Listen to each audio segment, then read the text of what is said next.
Joining us now here on GCR, this man got to spend the weekend in Toronto. I'd say it was up close and personal, but I think the booth is a pretty good bit up in Toronto.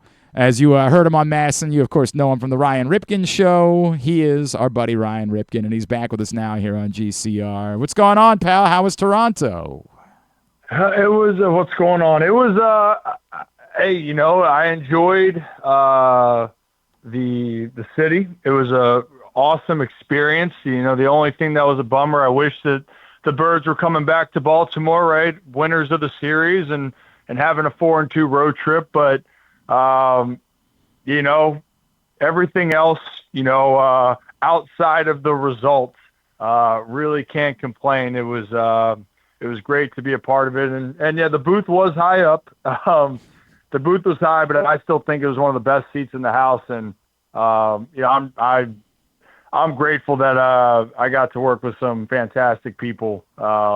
It's definitely a moment for me on a personal level that I'm excited and won't forget looking back on. Awesome, man. Let's handle the thing, and then let's talk about the Orioles after that.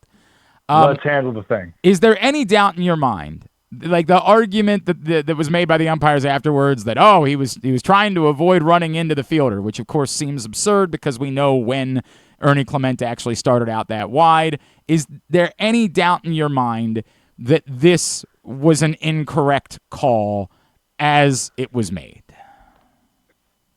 So I want to start off with why this call is so controversial is because of the fact of it being a judgment call. And it's always this gray area because why?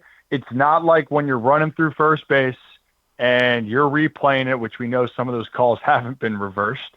But when you're running through, whether it's a safer out call or an ABS challenge, and you look at it and you get that answer, ball or strike, right? Like you can go and you can look, and that's not a judgment. It's a fact. Is the guy out, safe, strike, ball? In this circumstance, it's a judgment call. So that means that the person and the umpire, second base umpire, his responsibility is to make a judgment based off of the rule definition. So the rule definition is, you have the right to establish a lane, a running lane, and then once you establish it, then you can move 3 feet, I believe, to avoid, in this case, a tag. And also the runner or the defender has to then make an effort to make the tag, right? So there's all of this case. So I'm only saying it's a judgment. So the umpire's judgment was Clement had time to establish a run lane, and then therefore he could go outside, and it was within the 3 feet, and all of that is said and done. That's the explanation. Now, personally, I don't agree with the judgment, because when you're looking at it straight on and the angle from first to second and you're watching it, Ernie to me already established. Like it looked like it, but it's, and this is why it's frustrating, like just looking back. In the moment, you're sitting there going, oh, come on. Like, what is happening here? But at what point are you choosing that he established? For me, he's already more than halfway to second. So to me, I feel like that's an indication of a baseline. And then for Gunnar, he did reach out to tag, but how much is the interpretation to go reach out to tag? And I'm a firm believer in that situation. You're watching it live, and for me, I'm watching the replays. If Gunnar overextended to try to get Ernie, one, I don't think he even gets him. And then you're hoping that the call is that they say he's out. And the other part is if you do that, you have no play at first base. So for Gunnar, I think he did the right thing. It was, all right, I'm going to try to make the tag. Oh, he's way out of there. I think he's going to be out. I got to get this out at first because then we're going to be out of the inning. So, yeah, there's a lot of problems with this whole call with it. I could just go down a rabbit hole here, Glenn, and I already am. Ryan, for me, to the point, what you're referring to, we call them judgment calls, but the truth is it's guessing, right? Like that's what you're asking umpires to do. You're asking them to guess because, my God, And I said, I actually feel for them. They can't freeze in that moment and pull out a tape measure and figure out exactly where 3 feet is. It's an impossible thing to do. I have said, I've talked about the base pass thing for a long time, that because of the ambiguity of the way the rule is written, it is eternally easier for an umpire to just say, well, we're going to let him, he gets to establish his base path and not think about exactly what the rule is. So to me, I've argued for some time that at some point, baseball should choose at the highest level to establish chalk-driven physical running lanes and say, we're asking too much of the umpires to try to solve this. It's too much. And we don't want to make a mockery of our own game. And we just want everybody involved to know. Because to the point, if the running lane is wide enough that Ernie Clement is in it, God bless him. Then Gunnar Henderson knows that and makes the appropriate play and makes sure to get the lead out at least in that spot. But having the players just guessing whether or not these rules will be enforced, it's no good for anybody involved. I think it was a poorly enforced rule yesterday, but I do think the bigger problem is creating rules with such ambiguity that you leave yourself in this situation. Yeah, it's the gray area. It's just the gray area of the game. It was the same part, though, of why, in this situation, why people are so upset. And you have people on either side of the fence. Now, if you're talking about Baltimore fans and Birdland, you're going to see it a lot more from that perspective. If you have those that are in the officiating space and umpiring world, I've seen a lot of people say, well, no, actually, this is what it looks like to us. And again, it's up for interpretation. And I don't think that anyone personally, they have the right to it, and that's just the reality. Just as a player, though, let's just go into the player circumstance here. You're Gunnar. You can't assume anything at this point. And I had a couple people comment about, Gunnar didn't do enough. And for me, I'm like, well, what else did you want Gunnar to do on that specific play? Right. Because he's got to dive. He's going to dive to the ground. Ernie was going out there, and he, it's almost like they tell you at times when you're running the first base, and they even though you're not supposed to do this, but it's like do the old question mark round in first base. It was almost like you were doing the question mark to round second. And here's the thing: if I was Ernie Clement, I'm trying to avoid that tag. Right. So I'm not saying I would have done exactly maybe as wide as he did, but I'm doing whatever I can because if Gunnar does tag me, it is a double play. We're for sure out of this inning. Yep. So I don't envy umpires. They got to make the call. I saw some of the transcripts, which I didn't think were, I guess, accurate, but they are. I think just the part of the situation, I just would have liked to have said, hey, we're this is what the call is. It's a tough call to make. Yes. I think that just at the end of the day, it's a judgment call. And for the umpires, the last thing I'll say on this part is the second base umpire, where he's positioned. And I got asked, well, that should be the first base umpire's call. The first base umpire, how it's set up, that's not his responsibility. His responsibility is where is the runner that's coming down the line? Because if he misses that call, there's a problem. But did he have maybe a better angle of the baseline? I think so. Because if you look at it, the second base umpire is on the inside, so he has to see where, that's a hard depth perception to see from where he is of how far Ernie went out. So, and then later on in the game, even though Jackson Holliday was tagged, if you watch the replay of it, Jackson veered off, but where's that first base umpire? The positioning, he's looking straight up and going up, hey, Jackson really got out there. Mm-hmm. But that's what people are mad about. It's going, okay, that guy's in position. The umpire at second didn't have maybe the best angle to see how wide Ernie Clement went. But regardless of it, here's one thing I want to wrap it up. It's a frustrating moment because it was a big call in the game. Was it a make or break call for the Orioles yesterday? The answer is no. Nope. Because if you have earlier the Gunnar Anderson and error, which errors happen, the Orioles have been playing some really good defense here over the last month. A lot better than they have been. But did that error hurt? Yes. After the play's already made, did you have opportunities for Shane Baz, who I thought pitched extremely well yesterday? Did you have advantages to get out of it? You did. but the Blue Jays then capitalized and had 3 2-out RBIs. And then in the 7th inning, the Orioles, you have first and second. Blaze Alexander's up there to bunt. And the Blue Jays, Valenzuela behind the plate, jumps up, makes a nice play to third. And then Tyler Rogers comes in and gets a double play. So, the Orioles had some chances. But was it a big call? Was it a massive call? Absolutely it was. But it's not the one play that was going to dictate whether the Orioles won or lost that game. Ryan Ripken with us on GCR. We agree. Correlation, not causation. That's complete agreement on that subject. Let's talk about the team, right? Like, obviously, it's disappointing they lost the series, and particularly disappointing because they won Game 1 and then had Bradish and Boz going and didn't end up winning the series. But the momentum, I don't think, just goes away because they lost 2 baseball games. I think they're still in the right trajectory. Ryan, what is the biggest story to you about why things have turned in recent weeks, and how do they sustain it? Because they still have a lot of work to do to put themselves in like serious contender position, particularly moving towards August 3rd and proving that it's worth taking a big swing. I mean, first and foremost, we talk about pitching and defense, and I think the pitching and defense has been better, specifically the starters.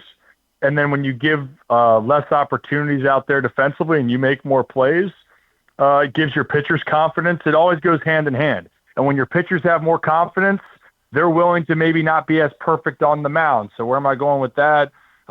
We had a stat yesterday that the Orioles pitching staff, I believe, over the last 3 weeks, had the highest strike percentage. So that means that they are attacking the zone. So that's going to help you when your defense is making plays. You have confidence to go in there and attack the hitters. And so that's something that I've seen a lot. Like I said, Shane Baz yesterday going into that 6th inning, it was his highest strike percentage rate of his career going into that inning for any game in his career. So when you're seeing that, filling up the strike zone, check. The Orioles offense has been multidimensional. They have the ability for guys to go big ball at any second, but how they were doing it, there was a span between the last Red Sox game and that opening win in Toronto where they had 9 2-out RBIs. And actually, you want to go back to the last 2 games, Blue Jays had 3 2-out RBIs yesterday, and in that Game 2 loss for the Orioles, Blue Jays had 4 2-out RBIs against Kyle Bradish in that big second or the big 4th inning, I believe. 3rd inning, I'm losing track of the innings now at this point. But you get my point. But when I look at the Orioles' body of work, guys are swinging the bat well, and even in that rally when they won Game 1, it was not just all the home runs. It was get on for the next guy. Good base running by Gunnar Henderson to score from first in that. So it's the complementary ball that they're playing. So in my mind, what was disappointing, I thought that they, to me, did enough to win the series, and they felt like they should have won the series in Toronto. But if they continue to fill up the strike zone, play clean baseball, this offense now is becoming what people thought it can and should be. And I think that the Orioles are in a much more positive spot than people want to admit. Now, they got a lot of work to do, but seeing it up close, there's a lot to like. And I got to tell you, one thing I really do like, I love the way that Colton Cowser is playing right now. That's insane, right? And seeing what he's worked on and talking to Kobe Mayo, like 2 guys that have really taken criticism, but they've worked really hard on their game. That to me, are players getting better, Glenn? Are they learning? And to me, I think that's an emphatic yes. Now you just hope to see more results. Do you feel that Trevor Rogers is fixed now based on what you saw, obviously, last Thursday, but, even the first 6 innings of the previous start? I mean, you hope for it. I mean, I'm always going to trust the player first. And the player for Trevor Rogers, looking at him, the crazy thing for me was, you have to ask yourself, was he not working ahead? Was he behind all the time? The answer was no. It was just for that struggle period. It was when he had 2 strikes on a hitter, couldn't put guys away. And it was an astronomically high success rate for hitters. So that start against Toronto at home, I thought he pitched really well for 6 innings. I mean, not even really well. It was excellent. But then you have that one inning where you have some doubt. But then he goes to Boston, and he throws well. So I think we're going to see more of that Rogers that we saw to start the year, and last year. Now, I think we still have to get out of our heads. If you're expecting the Trevor Rogers to be what he was last year, that's not fair to anybody here, because that was such an elite season. Like that's a historic type of season. If he had pitched the full 162 last year of the 2026 or 2025 season, I should say. So, I mean, the only thing that I hope is that for Trevor, different than maybe Boz and Bradish, you're going to have to locate a little bit better. You're going to have to be a little bit more fine with your stuff. But if you keep filling up the strike zone and have that confidence, and confidence goes a long way, I think then we're going to see Trevor Rogers every fifth day give the Orioles chances to win games at a higher rate like we saw. What about just in general, Brandon Young? At this point, do we just accept that this is real? Yes, absolutely. I mean, here's the thing. So we got to ask this question actually in Toronto. What's been the biggest difference with Brandon Young? And I think we always want to look at these, he's got to be, he changed a lot of things up. His, it's mechanics, or maybe now he's throwing that splitter different, which he actually is. Like that actually, he dropped his splitter 4 or 5 miles an hour, which I think makes his fastball better. But the other part is something called confidence. And last year, not a lot of players were confident for the Baltimore Orioles. And for Brandon Young, you joined the team last year that it was a great opportunity for you, but you're going into a situation where not a lot of things are going right. And you're a rookie trying to figure out, how do I get some of the best hitters out in the world? So that's number one. But this year, confidence early. Had that start up in Chicago, and you had a great result, gave your team a chance to win. And then you did it again. And then you did it again. And once you build that up, you remind yourself, yeah, I can get guys out in the big leagues. And then let's just talk about his stuff. His fastball, for this fastball splitter concept that's really worked for him, they're not squaring up his heater well. They're not having a lot of success off of his fastball. And to me, that's because that ball has some life on it as it gets to home plate. And now that he has that, and he changed the splitter grip that now drops it 4 miles an hour roughly is the average, it then forces the hitters to wait, or they're out in front a little bit too much. And I think that plays to his advantage. And then, his start in Toronto, he was mixing well, and he was landing his pitches. It all goes back to that beginning. Can you have confidence? Can you throw strikes? And for Brandon Young, he's doing both, and there's no reason to think otherwise. He's going to have bumps in the road. They all do. But once you figure out what you do well, you can go out there and execute. And Brandon Young, what he does well is he can fill up the zone, and he can be a big asset for this Orioles starting rotation moving forward. Ryan Ripken, what are we plugging for you, my friend? Well, I'll be doing, what am I doing? I got the Ryan Ripken Show Monday through Friday, so I'll have that live today. We'll talk even more extensively about what happened up in Toronto. Baltimore baseball tonight with 105.7 The Fan. Like multiple times this week, losing track of the days here, Glenn. Right. And then I'll be ripped. And whenever I get a call from Glenn Clark Radio, I always love hopping on with you guys. You're the man. Always appreciate you, brother. Great job this weekend. Yeah, outstanding. Thank you, pal. Appreciate it. Yeah, I appreciate it. Wish I could have brought the birds more luck, but next time. All right, you guys have a great day. Thanks, buddy.